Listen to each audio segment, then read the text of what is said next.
अध्याय 17। इसमें अष्टावक्र द्वारा जीवन मुक्त की स्थिति का वर्णन किया गया है कि हम किसे कहेंगे कि आखिर ये व्यक्ति जीवन मुक्त हो गया है। उसके कुछ यहाँ पे लक्षण बताए गए हैं। तो सूत्र 1 है, तेन ज्ञान फलम प्राप्तम योग्याभ्यास फलम तथा तृप्तः स्वच्छ इंद्रियो नित्यम एकाकी रमते तु यह।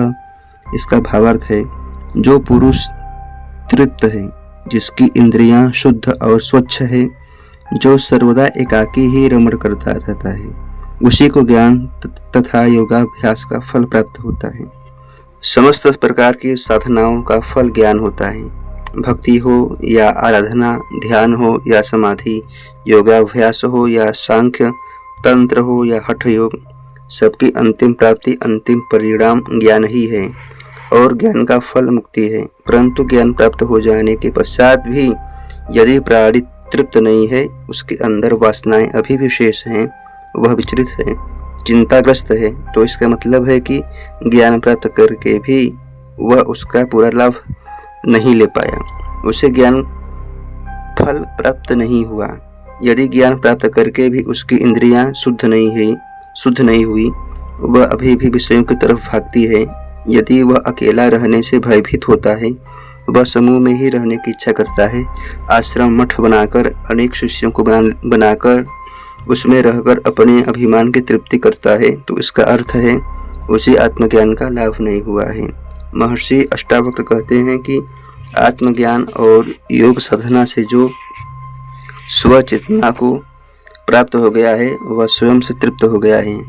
तृप्ति हेतु उसे अन्य की आवश्यकता नहीं होती है। वह शुद्ध तथा स्वच्छ इंद्रियों वाला बन गया है, जिससे उसकी इंद्रियां विषयों की तरफ नहीं भागती। जो स्वाभाविक रूप से मिला है उसी में कर देता है वह गुजारा, इच्छा से नहीं। शरीर हेतु जितना जरूरी होता है उतना ही लेकर सुखी हुए खुश है, और जो हमेशा एकांत में रहता है, समूह नहीं बनाता, दूसरे से अपेक्षा नहीं रखता है, नगर में रहकर भी एकाकी अनुभव करता है, मित्र शत्रु हितैषी द्वेषी कुछ भी नहीं बनाता और न ही किसी की मदद लेता है, ऐसे ज्ञानी तथा योगी को ही अपने आत्मज्ञान का फल प्राप्त होता है। इसके विपरीत करने पर, वह ज्ञान प्राप्त करने पर भी उसके फल से वंचित रह जाता है।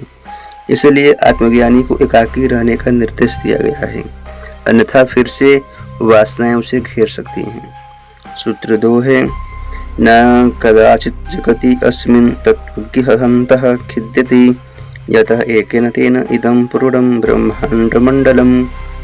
इसका भावार्थ है, परम तत्व का ज्ञाता इस संसार के विषयों में विचरण करता हुआ किसी भी प्रकार से क्षोभ को नहीं प्राप्त करता, क्योंकि वह इस वास्तविकता को अच्छी तरह से जानता है कि संपूर्ण ब्रह्मांड उसी एकमात्र से पूर्ण है।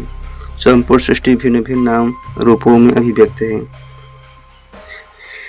जगत में व्यवहार करता हुआ भी तत्वज्ञानी अलग नहीं होता है। ऐसा इसलिए कहा गया है क्योंकि भिन्नता दूसरे से होती है। दुख तब होता है जब मन को अच्छा लगने वाला काम न किया जा रहा हो। जबरदस्ती अगर किसी कार्य को करना पड़े तो भी दुखी ही पैदा होता है। एक जैसे काम को भी लगातार करते रहना मन को अच्छा नहीं लगता है। इन सभी में अनुकूल और प्रतिकूल स्थितियां होती हैं। अनुकूलता प्रसन्न कर देती है, जबकि प्रतिकूलता दुख देती है। अर्थात जब मन के अनुकूल काम होता है, प्रसन्नता की अनुभूति होती है, और वही जब मन के विरुद्ध काम होता है तो क्षोभ यानी दुख की अनुभूति होती है। परंतु तत्वज्ञानी हेतु सभी स्थिति एक जैसी होती है। उनके लिए न कोई अनुकूल है, न कोई प्रतिकूल, न हेय है, न उपादेय, इसलिए उसमें उसे सुख अथवा दुख का तो प्रश्न ही नहीं उठता। और फिर लीला में बता कैसी। कहने का तात्पर्य यह है कि जो तत्वज्ञानी होते हैं वे संसार में भीड़ भाड़ के बीच रहते हुए भी कभी खेद को प्राप्त नहीं होते हैं, क्योंकि उनकी दृष्टि में संपूर्ण ब्रह्मांड मंडल उसी एक आत्मा का विस्तार है, उसी एक से परिपूर्ण है। इसलिए संपूर्ण ब्रह्मांड एक ही है, यहाँ दूसरा कोई है ही नहीं। फिर दुख किससे होगा? कोई भी अपने को दुख नहीं देता है। अतएव आत्मज्ञानी के इस एकत्व की भावना का अनुभव हो जाने से वह हमेशा चिंता से मुक्त रहता है। सूत्र 3 है, न जातो विषयः केपि स्वरामं हर्षयन्त्यमि सल्लकी पल्लव प्रीतम इव भिन्न सल्लकी पल्लव प्रीतम इव इमं निम्ब पल्लवाः। जैसे सल्लकी नाम की मधुर बेल की पत्तियों के रस का आस्वादन करने वाले हाथी को नीम के पत्ते अच्छे नहीं लगते। नीम के पत्ते की तरफ जैसे उसकी सहज प्रवृत्ति नहीं होती, वैसे जिसे आत्मा के मधुर रस का स्वाद लग चुका हो वह सांसारिक विषयों की तरफ देखता भी नहीं। इसका भाव व्याख्या है। महर्षि अष्टावक्र प्रसन्नता का एग्जाम्पल देते हुए कहते हैं कि जैसे जिस हाथी ने मीठी बेल का स्वाद चख लिया हो वह हाथी नीम की पत्तियों की तरफ कभी भी प्रवृत्त नहीं होता है, उसी प्रकार जिसने आत्मानंद का रस चख लिया हो उसकी विषयों की तरफ प्रवृत्ति नहीं होती, उससे विषय रस सहज रूप से छूट जाते हैं। महर्षि इसी बात को स्पष्ट करते हुए कहते हैं कि सांसारिक विषयों के सुख क्षणिक होते हैं, अस्थायी होते हैं। इन सुखों को प्राप्त करने हेतु अनेक अनैतिक कर्म करने पड़ते हैं जिनका फल भुगतने में दुख होता है। इस जगत में कोई भी ऐसा सुख नहीं है जिसके संग दुख संयुक्त न हो। ये सारे सुख स्थायी नहीं होते। आत्मानंद का सुख ही स्थायी होता है, अन्यथा सुख नहीं प्राप्त हो सकता। आत्मा का सुख स्वयं का होता है, उसमें दूसरे का होना आवश्यक नहीं होता। अतः जिसने आत्मानंद का स्थायी सुख प्राप्त कर लिया हो, जो नित्य आत्मा में रमण करने वाला हो, उसे ये सांसारिक सुख व्यर्थ लगने लगते हैं, इसलिए वह इनमें कभी भी रुचि नहीं लेता है।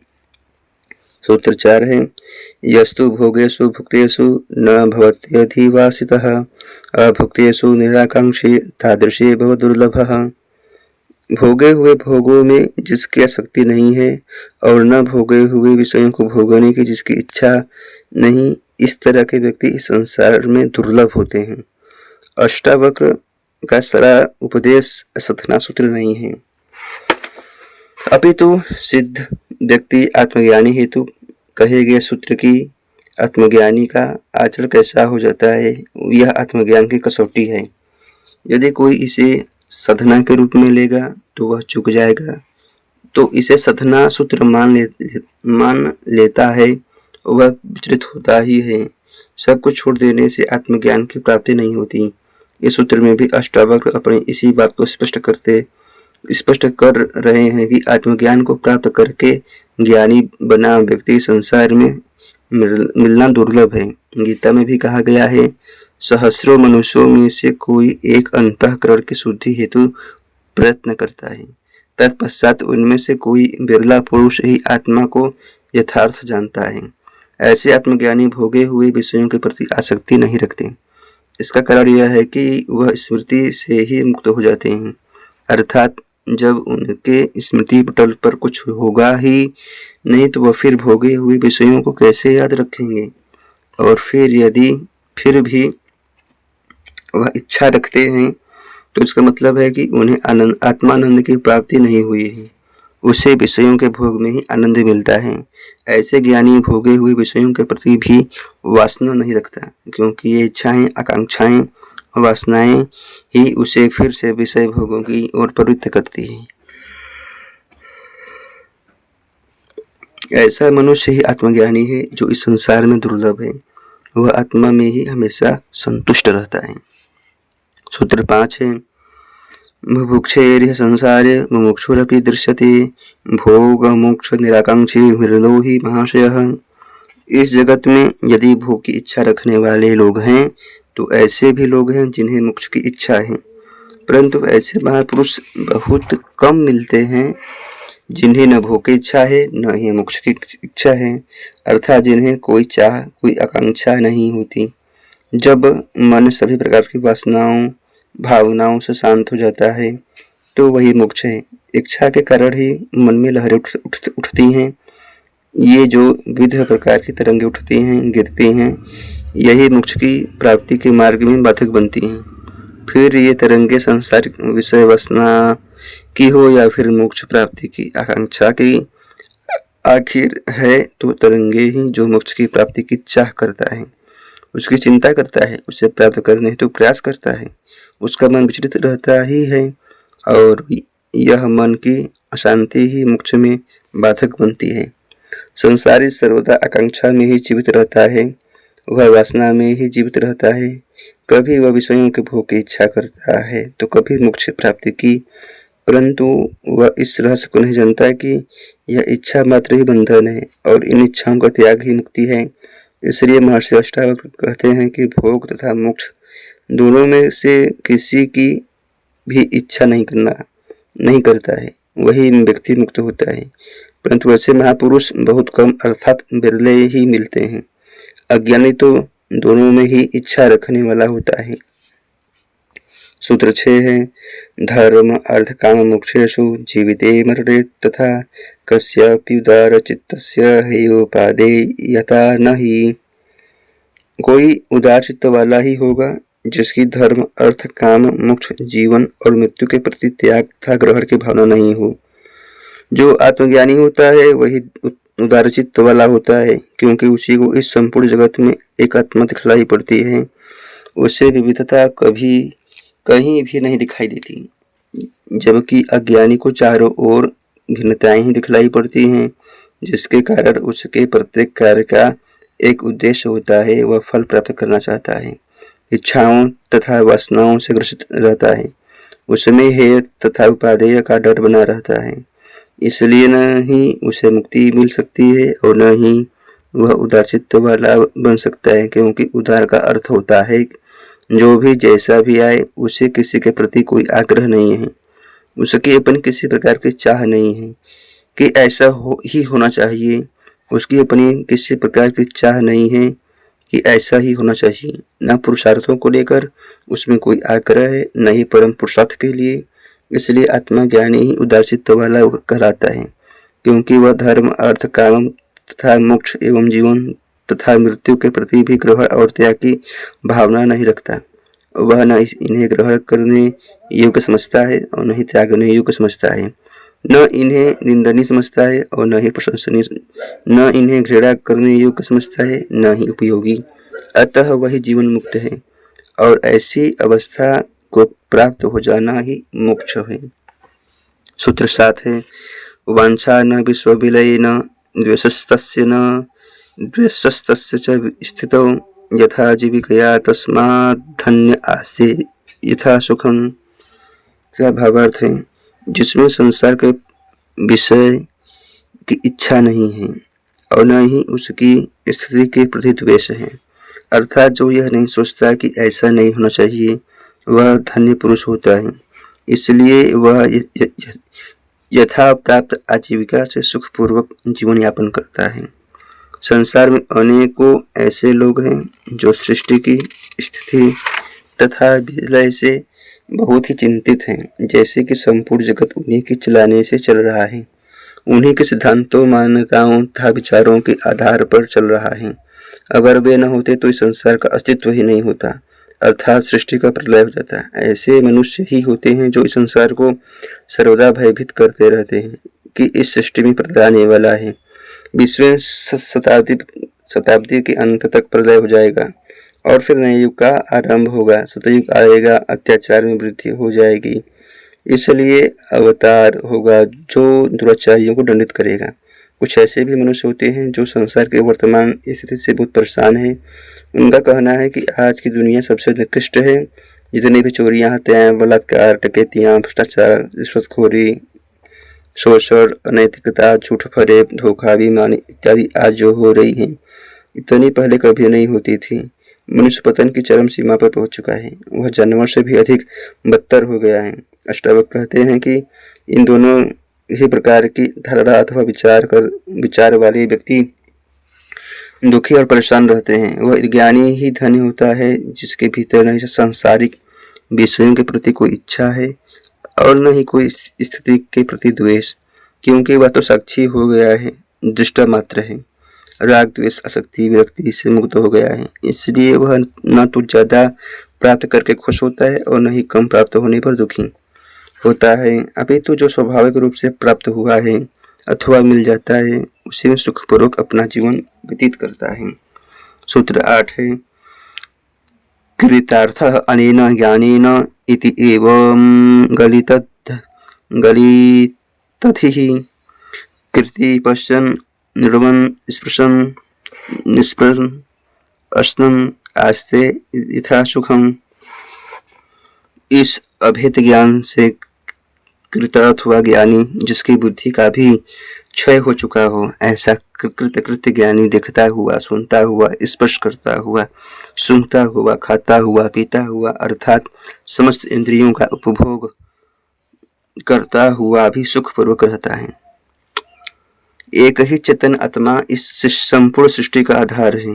इस चेतन रूप आत्मा से ही सबसे पहले बुद्धि की उत्पत्ति हुई। इस बुद्धि के द्वारा ही अहंकार की उत्पत्ति हुई और इस अहंकार के कारण ही जीव में स्वयं को उस चेतन आत्मा से भिन्न अनुभव किया। यही अज्ञानता उसका पाप बन गया। बाइबल में भी ऐसी ही कथा प्रचलित है कि आदम ने बुद्धि रूपी फल खाया, जिसके कारण उसे स्वर्ग के बगीचे से नीचे गिरा दिया गया और यही उसका मूल पाप था। यह बुद्धि उस विराट आत्मा की एक छोटी सी किरण है। यदि आत्मा महासमुद्र है तो बुद्धि उसकी एक बूंद है। बुद्धि छोटा पैमाना है तो छोटा तराजू है, जो संसार के छोटे मोटे कार्य हेतु पर्याप्त है, परंतु उससे उस विराट चेतना को नहीं नापा जा सकता। जबकि मनुष्य इस बुद्धि के द्वारा उस परमात्मा को नापना चाहता है, इसलिए चूक जाता है। बुद्धि तर्क वितर्क सोच विचार प्रश्न उत्तर चिंतन मनन निर्णय कर सकती है। यह बुद्धि अच्छे बुरे शुभ अशुभ का अंतर कर सकती है। यह गणित के सदृश कार्य करती है, परंतु इस समय उस महान को नहीं जाना जा सकता। इससे समग्र को नहीं जाना जा सकता। अस्तित्व अखंड है, अभिव्यक्त है, अनंत है, इसलिए इसे बुद्धि से जानना असंभव है। चेतना बुद्धि से पार है। जो कार्य बुद्धि के द्वारा नहीं होता है वह चेतना के द्वारा ही होते हैं। उच्च कोटि का संपूर्ण ज्ञान बुद्धि से नहीं बल्कि चेतना से सीधे उतरा है, इसलिए उसे अपौरुषेय कहा जाता है। उच्च स्तर की वैज्ञानिक उपलब्धियां, गणित, आयुर्वेद, उच्च स्तर का साहित्य, अध्यात्म, वेद, पुराण आदि सीधे चेतना से ही उतरे हैं। यह बुद्धि का कार्य नहीं है, इसलिए सामान्य ज्ञान हेतु बुद्धि उपयुक्त है, परंतु आत्मज्ञान के समय इस छोटी सी बुद्धि का स्थान वह विराट चेतना ले लेती है। इसलिए अष्टावक्र कहते हैं कि जो आत्मज्ञान से स्वयं को कृतार्थ अनुभव कर लेता है, उसकी बुद्धि का क्षय हो जाता है। वह क्षुद्र से विराट रूप धारण कर लेता है।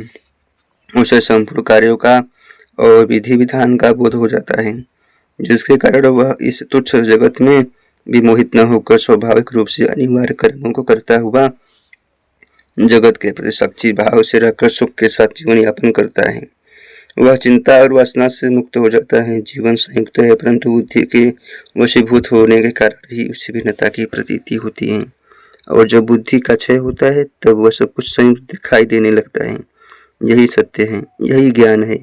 जहाँ बुद्धि की सीमा समाप्त होती है वहीं से उस चेतना का आभास होता है। सूत्र 9 है, शून्या दृष्टि वृथा चेष्टा विफलानि इंद्रियाणि च न स्पृहा न विरक्ति व क्षीण संसार सागरे।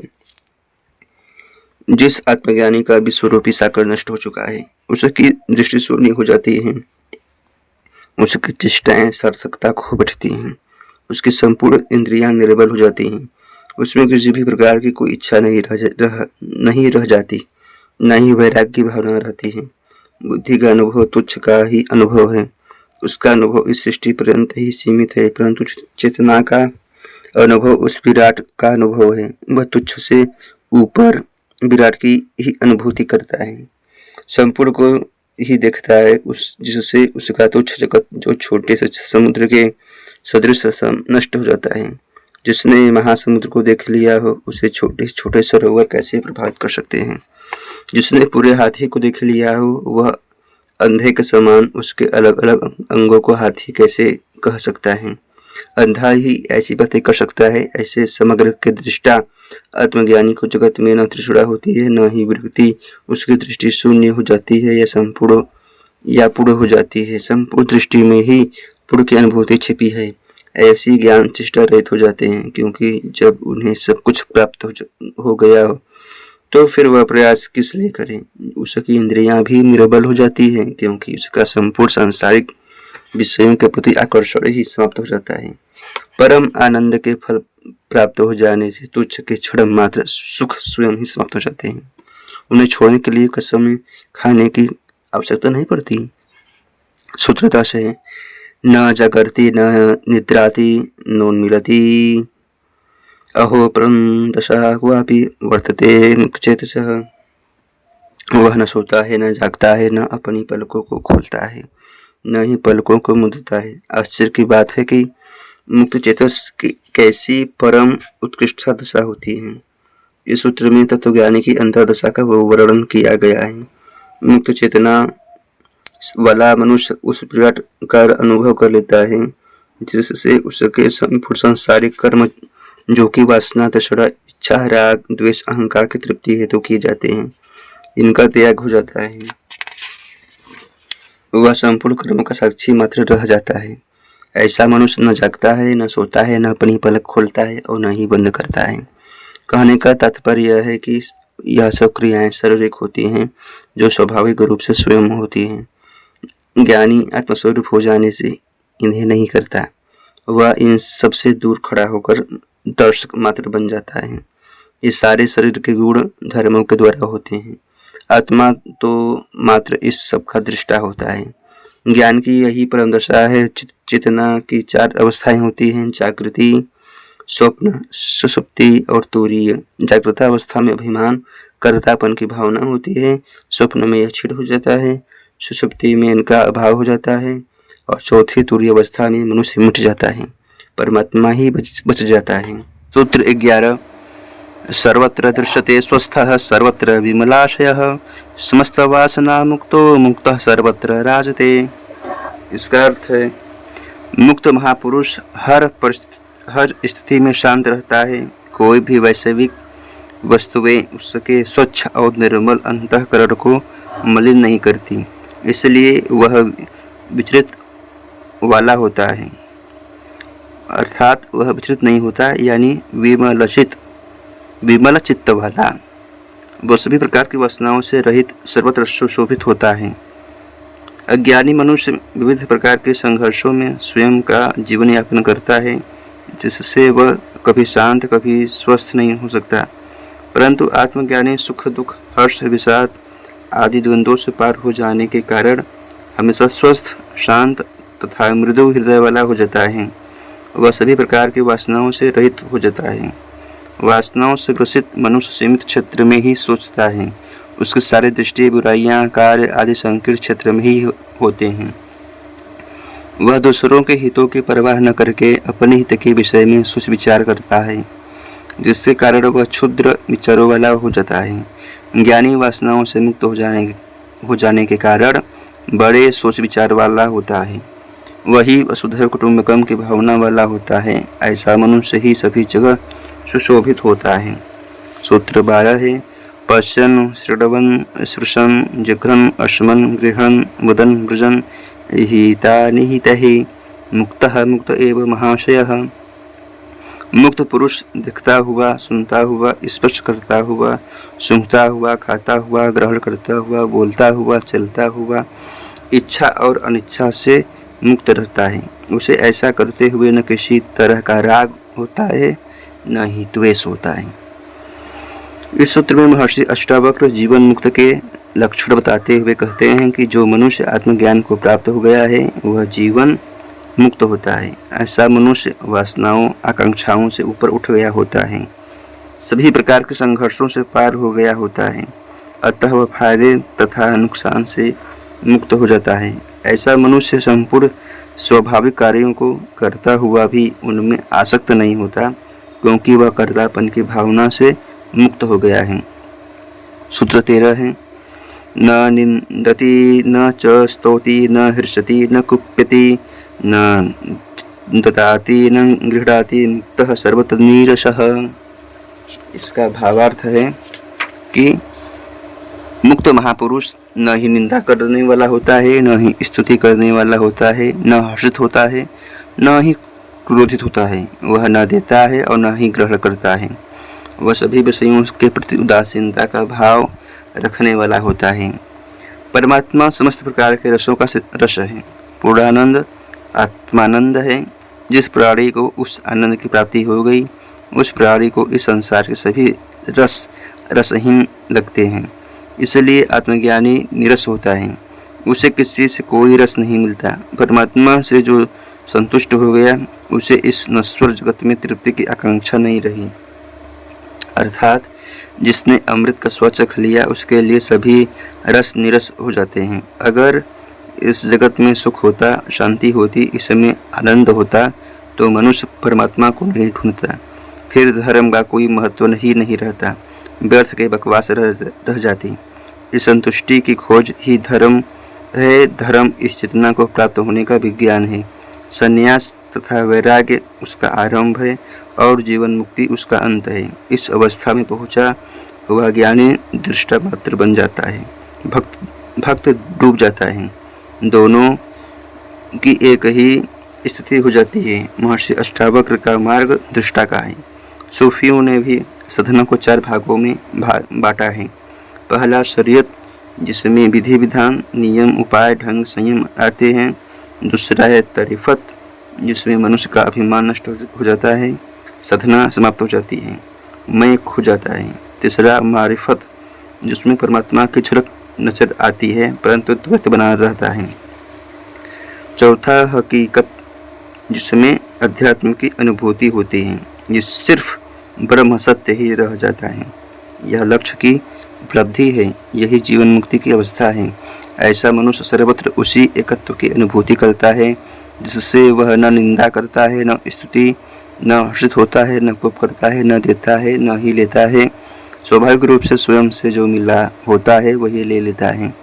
किसी भी प्रकार का आग्रह नहीं करता। यदि मिल जाए तो ले लेता है और यदि नहीं मिलता तो उसको प्राप्त करने की इच्छा नहीं करता।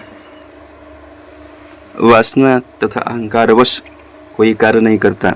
जो वासना तथा अहंकार से मुक्त होते हैं वही जीवन मुक्त भी होते हैं। सूत्र 14 है, सानुरागम स्त्रियं दृष्ट्वा मृत्युं वा संपस्थितम् अभिलमनाः स्वस्थो मुक्त एव महाशयः। आँखों में प्रेम लेकर सुंदर स्त्री खड़ी हो या फिर साक्षात मृत्यु को सामने देखकर जो महाशय अविचल मन और स्वस्थ रहता है, वह निश्चित रूप से मुक्त होता है। अनेक प्रकार के बंधनों का कारण यह मन ही है। मन 2 बुराइयों के कारण ही कभी शांत नहीं रहता, वह है राग तथा भय। जीवन में राग है, उसमें आकर्षण है। विषयों में भी राग होते हैं, जिनमें काम वासना सर्वाधिक शक्तिशाली होती है। काम के द्वारा ही जीवन की उत्पत्ति हुई है। वासना, कामना, सृजन ही ऊर्जा ही काम है। यह संसार काम का ही विस्तारित रूप है। इसलिए मनुष्य इसकी तरफ बड़ी तीव्रता पूर्वक आकर्षित होता है। दूसरा होता है मृत्यु का डर। चूँकि प्राणी की जीवित रहने की इच्छा बहुत प्रबल होती है, इसलिए वह सब कुछ सहन करके भी जीवित रहना चाहता है। वह मृत्यु से सर्वाधिक डरता है। मृत्यु का डर भी बना रहता है और मृत्यु का कारण राग तथा वासना के कारण ही होता है। जिस मनुष्य ने इस संसार के भौतिक सुखों को पूर्ण रूप से नहीं भोगा है, अतृप्त है, उसी को मृत्यु का डर सबसे ज़्यादा होता है। यदि राग तथा वासना समाप्त हो जाती है तो वह मृत्यु से भी भयभीत नहीं होता। अतएव प्रवृत्ति तथा भय दोनों एक ही सिक्के के 2 पहलू हैं। शरीर में जीने वाले के लिए मुख्य रूप से आकर्षण का केंद्र काम वासना है, लेकिन यह काम वासना शरीर का नहीं बल्कि मन का दोष है। शरीर तो साधन मात्र होता है, जो मन के आदेशानुसार सक्रिय तथा निष्क्रिय होता है। अतएव सिर्फ शरीर को रोक देने से वासना मुक्त नहीं हुआ जा सकता। जब वह कामना का त्याग मन से करेगा तभी वह इनसे मुक्त हो सकता है। ऐसे भय से मुक्ति प्राप्त करने के लिए मन का ही सहारा लेना पड़ता है, तभी मुक्ति मिल सकती है। महर्षि अष्टावक्र कहते हैं कि न आँखों में स्नेह लेकर खड़ी हुई सुंदर स्त्री को देखकर तथा निकट में उपस्थित मृत्यु को देखकर जिस ज्ञानी महापुरुष का मन व्याकुल नहीं होता और न ही शरीर तथा मन में किसी प्रकार का कोई विकार पैदा होता है, वही व्यक्ति पूर्ण रूप से मुक्त कहलाता है। सिर्फ शरीर से विकार रहित रहना ही पर्याप्त नहीं होता, बल्कि मन का विकार रहित होना अनिवार्य होता है। जो मृत्यु से भयभीत होता है वह मुक्त नहीं है, अपितु वासनाग्रस्त है। इसलिए मन का सभी प्रकार के दोषों से रहित होना ही मुक्ति है। सूत्र 15 है, सुखे दुखे नरे नार्यां संपत्सु च विपत्सु च विशेषो नैव धीरस्य सर्वत्र समदर्शिनः। सुख दुख में, स्त्री पुरुष में, संपत्ति में और विपत्ति में धैर्यवान महापुरुष दोनों में से किसी में भी अंतर नहीं करता, बल्कि सभी स्थितियों में सभी के प्रति समान दृष्टि रखता है। सुख दुख का भेद चाह के कारण होता है, वासना के कारण होता है। यदि इच्छा परिवर्तित हो गई हो तो सुख दुख में तथा सुख दुख में बदल जाता है। संसार में सुख दुख का एक दूसरे से अलग नहीं किया गया है। यह मनुष्य की वासना के कारण दिखाई देता है। ऐसी स्त्री पुरुष की भिन्नता शारीरिक रूप से होती है, आत्मगत भिन्नता नहीं होती। आत्मा न ही पुरुष है और न ही स्त्री। स्त्री पुरुष का यह भेद तो मन की इच्छा के कारण प्रतीत होता है। जब इच्छा ही नहीं तो भेद स्वयं मिट जाता है। दोनों बाहर से भिन्न दिखाई देते हैं, परंतु अंदर से संयुक्त होते हैं, क्योंकि आत्मा एक ही है। और जो ज्ञानी आत्मा को उपलब्ध हो जाता है वह शरीर को नहीं दिखता, सर्वत्र आत्मा को ही देखता है। ऐसे ही वह संपत्ति तथा विपत्ति को भी मन का ही प्रक्षेपण प्रतिबिंब मानता है। आत्मज्ञानी समदृष्टि होता है, उसके ऊपर इनका कोई असर नहीं होता, इसलिए वह अभेद दृष्टि से एक ही आत्मा की अनुभूति करता है। ऐसा महापुरुष की ही हमेशा मुक्त होता है। सूत्र 16 है, न हिंसा नैव कारुण्यं न धत्यं न च दीनता न आश्चर्यं नैव च क्षोभः क्षीरसंसरणे नरे। जिसका संसार क्षुरित हो चुका है, ऐसे जीवन मुक्त महापुरुष में न हिंसा होती है, न ही करुणा का भाव होता है, न उद्धतपन का भाव होता है, अर्थात वह अविनम्र भाव वाला होता है। न उसमें दीनता होती है और न ही उसे किसी भी प्रकार का आश्चर्य होता है, न ही किसी प्रकार का क्षोभ दुख होता है। जिस मनुष्य को आत्मज्ञान हो गया है, जिसने उस परम तत्व को जान लिया है, उसका इस जगत के प्रति स्नेह समाप्त हो जाता है, इसके प्रति आकर्षण समाप्त हो जाता है। उसने स्वयं के अंदर जो वासना मोह ममता स्वार्थ इत्यादि के कारण संसार के प्रति जो अच्छे बुरे हेय उपादेय की दृष्टि बना रखी थी, वह दृष्टि ही बदल जाती है। वह हिंसा करुणा उदंडता विनम्रता दीनता इत्यादि तभी तक दिखलाता है जब तक उसके भीतर दो का भाव होता है। मनुष्य में विविधता नजर आती है, परंतु जब संपूर्ण संसार में उसे एक ही आत्मा दिखलाई पड़ती है तो कौन किसकी हिंसा करे और कौन किसके प्रति दया दिखाए, यह सब स्वयं ही लुप्त हो जाते हैं। प्रयासपूर्वक दया करुणा अहिंसा नहीं करने की आवश्यकता पड़ती है, फिर कोई अड़ुव्रत नहीं लेना पड़ता। ऐसे ज्ञानी को न ही आश्चर्य होता है न ही क्षोभ। वह सभी स्थानों पर समान भाव से अपने स्वभाव में स्वविवेक में स्वयं के अनुशासन से स्वच्छंद जीता है। वह न तो दूसरे के अनुसार चलता है और न ही विपरीत, वह स्वयं के अनुसार चलता है। परमात्मा भी ऐसा ही होता है। वह न दयावान है, न करुणावान है, न हिंसक है, न अहिंसक है, न दंड देता है, न पुरस्कार देता है। उसने न ही इस संसार को बनाया है और न वह इसे चला रहा है। वह सृष्टि अपने विशिष्ट नियमों के आधार पर चल रही है, इसलिए परमात्मा न कर्ता होता है न ही भोक्ता। ज्ञानी भी ऐसा ही ईश्वर तुल्य बन जाता है। सूत्र 17 है, न मुक्तो विषदृष्टा न वा विषलोलुपः असंसक्त मनाः नित्यं प्राप्तम् उपासनुते। मुक्त महापुरुष न ही विषयों के प्रति द्वेष करने वाला होता है और न ही विषयों को पाने का लोभ करने वाला होता है। वह तो सदैव अनासक्त मन वाला होकर प्राप्त अप्राप्त वस्तु को भोगता है, प्राप्त हो चाहे न प्राप्त हो। इन दोनों के प्रति उसकी किसी भी प्रकार की आसक्ति प्रवृत्ति नहीं होती है। महर्षि अष्टावक्र कहते हैं कि जीवन मुक्त व्यक्ति परम भोगी होता है। वह इस जगत के पल भर के सुखों का परित्याग करके आत्मा के आनंद का शाश्वत भोग कर रहा होता है। वह न तो विषयों से द्वेष करता है न ही उन्हें प्राप्त करने का लोभ करता है। तथा कथित साधु विषयों के प्रति द्वेष करने के कारण दुखी होते हैं और संसारी विषय लोलुप रहने के कारण दुखी रहते हैं। जो उन्हें प्राप्त होता है वह उससे भी दुखी होते हैं, और जो अप्राप्त है उसकी चिंता करके भी दुखी होते हैं। अज्ञानी की दृष्टि ही ऐसी ही होती है कि वह हमेशा रोता रहता है। आनंदित रहने की कला से वह अपरिचित होता है, अर्थात प्रसन्न रहने की विधि को वह नहीं जानता।